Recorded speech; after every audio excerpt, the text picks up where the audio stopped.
السلام علیکم. محمد عزیز صدیق اپنے پروگرام میاس نیوز کے ساتھ حاضر خدمت ہے. 2 اپریل 2026 اپریل کا مہینہ شروع ہو چکا ہے اور ہم جون کے قریب جا رہے ہیں. اسلام آباد میں تھا، یہاں ایک اوپینین یہ اپنی جگہ ہے کہ اسٹیبلشمنٹ آج بھی نہیں چاہتی کہ عمران خان باہر آئے.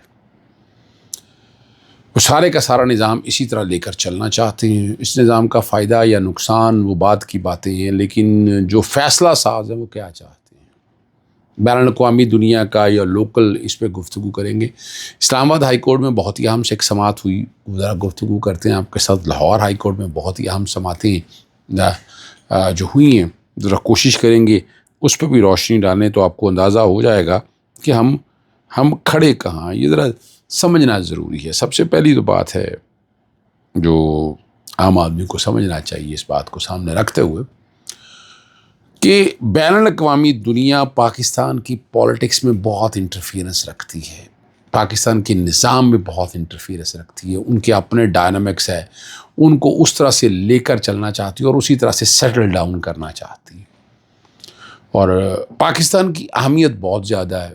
یہ سمجھنا ہے آپ کو کہ پاکستان کی اہمیت بہت زیادہ ہے اور پاکستان کو ان حالات اور واقعات کے مطابق یعنی آج بھی جو بیرون دنیا شاید یہ سمجھتی ہے کہ پاکستان کو ہینڈل کرنا کوئی مشکل کام نہیں ہے. یہ آسان سی بات ہے کہ ابھی آنے والے دنوں میں کیا پاسبلٹیز ہیں، کیا وہ ہو پائیں گی نہ ہو پائیں گی، یہ ایک علیحدہ سوال ہے. اس کا شاید جواب بھی میں نہ دے پاؤں آپ کو، لیکن مجھے اندازہ ہے اس بات کا. مسلمانوں کو بہت نقصان ہوا ہے، ایران کھڑا رہا ہے اور جو کوفی ہونے کا ایک الزام کیا سچ ہے یار، سیدھی سی بات ہے. آج دیکھا جائے مشرق وسطیٰ کی اکانومی اور جو اڑان تھی وہ کہاں ہے. یعنی اس جنگ کا سب سے زیادہ جو ہے وہ نقصان کیا ہو گیا جی. ٹھیک ہے نا جی، یہ ذرا سمجھ آئے گا اور اس سے شاید حالات بے قدری کی طرف بھی پیچھے جاتے ہیں. وہ اب اپنا علیحدہ ہے، وہ ہم سمجھ آئیں گے. لیکن پوری دنیا کی توجہ اب پاکستان کی طرف ہے، لیکن وہ پاکستان سے پریشان نہیں ہے، نہ کوئی ڈسٹرب ہے. یعنی یہ کہنا کہ پاکستان ان کے لیے درد سر ہے، درد سر تو ایران ہے ان کے لیے. اور اس وقت دیکھیں اب جو بھی معاملات، ہاں پاکستان ایک رول پلے کر سکتا ہے چائنا کو اور رشیا کو، ان سب کو لا کے سارے معاملے کو ٹھنڈا. اور میں نے ایران عراق کے حوالے سے ہے کہ وہ تو ایک ٹیسٹر کے طور پر آیا ہے، امریکہ بھی ٹیسٹر کے طور پر آیا ہے اور جوئس جو ہیں اسرائیل بھی وہ ٹیسٹر، وہ دیکھنے آیا ہے کہ کیا کل انہوں نے بڑے زور سے واپس آنا ہے اور پھر وہاں جو پیشن گوئیاں کی گئی ہیں وہ وقت وہی ہونا ہے. یعنی یہ والی جنگ میں واپس جانے کے بعد آگے اگر حالات ملنے ہیں تو وہ کلیئرٹی ہے. مجھے تو کلیئرٹی ہے، بہر لوگوں کا اپنا ایک اوپینین ہے، میرا اپنا ایک اوپینین ہے. میں آج بھی سمجھتا ہوں کہ وہ ایک ٹیسٹر کے طور پر آئے ہیں. اگر امریکہ اور اسرائیل ایک طاقت کے طور پر آتے تو حالات وہ کچھ بہت اور ہونے تھے. صحیح ہے نا جی، وہ حالات کچھ اور ہونے تھے. تو یہ ذرا سمجھ آئیے گا، ٹھیک ہے نا جی. اور ہاں ایک بار میں آتا ہوں ذرا اسلام آباد ہائی کورٹ میں 2 کیسز کے حوالے سے. پہلا تو ہے کہ عید الفطر کے چاندوں کا اعلان شہادتوں کی بنیاد کر قانون کے مطابق جلد از جلد کیا جائے گا اور چاند کے اعلان کے بعد مارکیٹس امن و امان قائم رکھنے اور عوامی تحفظ کے لیے مناسب اور ضروری اقدامات بنائے جائیں گے. کیس کے میرٹس پر جائے بغیر عدالت متعلقہ حکام کو ہدایت جاری کرتی ہے اور یہ وہ بنیادی طور پر آگے وہ بڑا کلیئر کر دیا انہوں نے. ٹھیک ہے نا جی. اور چلے یہ جوڈیشل ایکٹیویزم نہیں چلیں چھوڑیں اس بات کو. صحیح ہے نا جی. اب آتے ہیں آپ کو لے کر ایک بڑے اہم معاملے کی طرف. صحیح ہے. اور وہ آج ہیئرنگ تھی جسٹس انعام امین منہاس صاحب کے پاس ملک نجی اللہ کی طرف سے. یہ میں نے جب اس وقت 2024 میں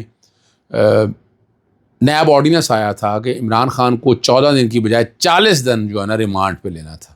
40 دن صرف عمران خان کے لیے آرڈیننس لایا اور اس میں نے کوشش کی کہ میں ڈھونڈ سکوں کہ عمران خان کے علاوہ کتنے لوگوں کو. میں نے لیٹرز بھی لکھے اور آج جسٹس انعام امین منہاس کی پاس اس درخواست میں نوٹس جاری کروایا. اس درخواست کے اوپر عدالت کہتی تھی کہ یہ تو آرڈیننس تو میں کہا جی آرڈیننس وہی تو سوال ہے میرا کہ اس آرڈیننس کا مقصد صرف ایک آدمی کو، یعنی میں نہیں اب ایک آدمی کو فار دا ٹائمنگ چھوڑ دیں. آرڈیننس کیا اس طرح کے آرڈیننس جاری کیے جاتے ہیں؟ یعنی اس طرح کی آرڈیننس کیا جاری ہونی چاہیے, کوئی قطعاً تو ہونی ہے جی نا.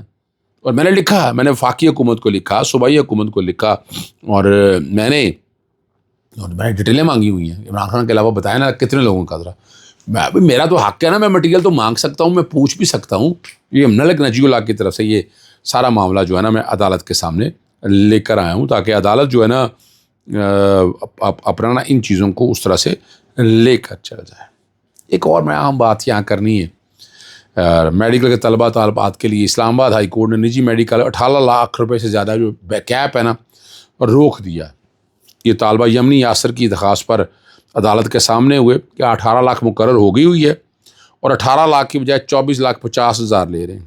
اور یہ PMDC ایکٹ, یہ کچھ نہیں روک سکتے. آج یاد کریں جیسے ساکم اسار کو کوئی اس سارے نظام کو وہ ٹھیک کرنے میں ماسٹر تھا, اس نے بہت سے لوگوں کو اعتراض اپنی جگہ رہے, ہم جیسے لوگوں سے پوچھے جو اس نظام کا حصہ رہے ہیں, جنہوں نے سارے کاموں کو اس طرح دیکھا. جسٹس ساکم اسار نے کمال کر دیا. یہ لوگ اپنے تئیں باتیں کرتے رہیں گے جس طرح مرضی, لیکن بہت سے معاملات میں, مفت تعلیم کے معاملے میں, ماحولیات کے معاملے میں, اور ایک جو پرائیویٹ میڈیکل کالج لوٹ مار چل رہی تھی نا اس پہ, اب تو طاقتور لوگ ہیں, اور آنے والے دنوں میں ابتاری آپ کے یاد ہو جائے گا جی, ٹھیک ہے نا جی. اور اسلام آباد ہائی کورٹ میں ایک اور بیگ, نئے رواں ماہ نئے ججز کی تعیناتی, پرانے ججز کی ٹرانسفر, اور نئے ایڈوکیٹ جنرل اسلام آباد کی جو ہے نا وہ تقرری کا جو عمل ہے وہ آپ دیکھتے جائیں گے. اشتعال دہشت گردی عدالت میں صحافی جو ہیں مطیع اللہ جان کے خلاف منشیات دہشت گردی کے کیس میں آج پیش رفت ہوئی ہے, اور جو فورینسک رپورٹ جو گم ہوئی ہے شدت اختیار کر گیا. SSP انویسٹیگیشن نے تحقیقات کر کے رپورٹ پیش کیوں نہیں کی, عدالت برہم ہوئی. جج طاہر عباس سپرا نے SSP انویسٹیگیشن کو ذاتی طور پر طلب کر لیا. پولیس نے بتایا کہ مطیع اللہ جان فورینسک رپورٹ گم ہو گئی ہے, اور اب گم بھی ہوگی تو وہاں ڈپلیکیٹ تو رپورٹ پڑی ہوگی. چاچا سپریم کورٹ نے فرد جرم سے روکا ہے, پولیس کی رپورٹ گم ہونے پر تحقیقات سے نہیں روکا. فرانسک رپورٹ گم ہونے پر پولیس نے تحقیقاتی رپورٹ کیوں نہیں پیش کی, یہ اب ذرا سمجھ آئیے گا, آپ کو اندازہ ہو جائے گا. لاہور ہائی کورٹ میں میں آج چونکہ لاہور نہیں تھا, میری ٹیمیں وہاں موجود تھی. ایک تو اسموک کے حوالے سے درخت کٹ رہے ہیں, ظلم اور ستم جاری ہو رہا ہے, ہماری عدالتیں بھی اس طرح روک نہیں سکیں. کوششیں پوری ہیں لیکن بے بسی کی بات ہے, وہ آئندہ ہفتے کے لیے سماعت ملتوی ہوگی. دوسرا ایک بڑا ہی اہم معاملہ ہے, وہ میڈیکل ہسپتالوں کی جو صورتحال ہے, PIC کی جو حالت ہے, ہزاروں کی تعداد میں لوگ آتے ہیں, ان کو ٹیسٹ نہیں ہوتے, یہاں ادویات دستیاب نہیں ہیں, آپریشن کرنے کے لیے اگر کرنا ہے تو بڑی لمبی لمبی لائنیں ہیں. بتایا جا رہا ہے کہ کوئی ہسپتال کا نظام ایسا نہیں. اور وہاں ہیلتھ کیئر کمیشن والے بھی آئے, انہوں نے کہا جی ہم پرائیویٹ اور سرکاری اسپتال کو دیکھ رہے ہیں, لیکن ماننا عدالت کے سامنے نہیں ہے. اور دوسرا جو بڑا اہم معاملہ ہے کہ وہاں ایک سافٹ ویئر سا لگا دیا ہے, پرچی سسٹم بنا کر بیوقوف بنانے کے لیے, پیپر لیس, لیکن تباہی و بربادی ہے, کوئی آ کر دیکھتا بھی نہیں.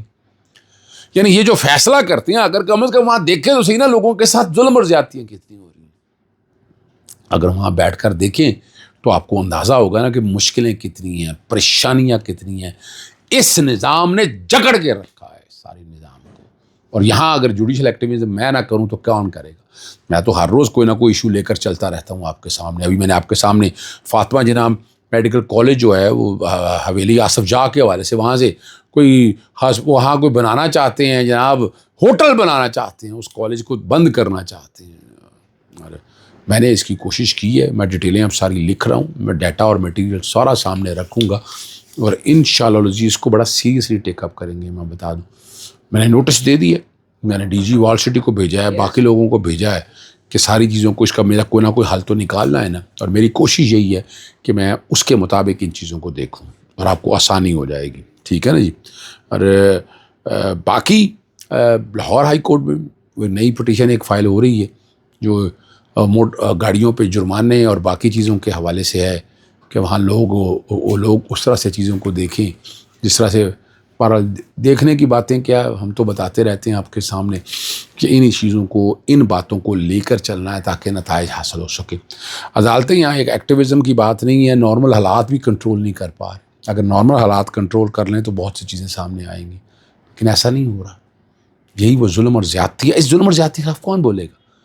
مفاد عامہ کے معاملے میں اٹھاتا ہے, یہ میرا تو کام, دیکھ میرا کام تو نہیں ہے, یہ حکومت ناکام ہو چکی ہے. کوئی بتا دے آپ آ جائیں، کوئی سخت ایکشن لیو، کوئی ایک ایسا ایلیمنٹ آپ بتا دیں کہ جہاں سے آپ کو اندازہ ہو کہ کیا حالات اور واقعات ہیں. نہیں، پھر میرے جیسا بندہ پھر عدالتوں میں آئے گا. اور یہی عدالت بند کر دی ہیں جوڈیشل ایکٹیویزم یہاں پر انہوں نے. پوچھنے والا ہی کوئی نہیں. عدالتیں بے بس ہیں. ٹرانسفر، پوسٹنگ، پریشر اور آرٹیکل 199 کو کرٹیل کر کے ججز اپنی مرضی کے آئینی بینچ کو بنانا نہیں ہے. باتیں جتنی مرضی کر لیں آپ، لیکن یہ نظام گل سڑ چکا ہے. اجازت چاہتا ہوں. السلام علیکم. اللہ حافظ. پاکستان زندہ باد.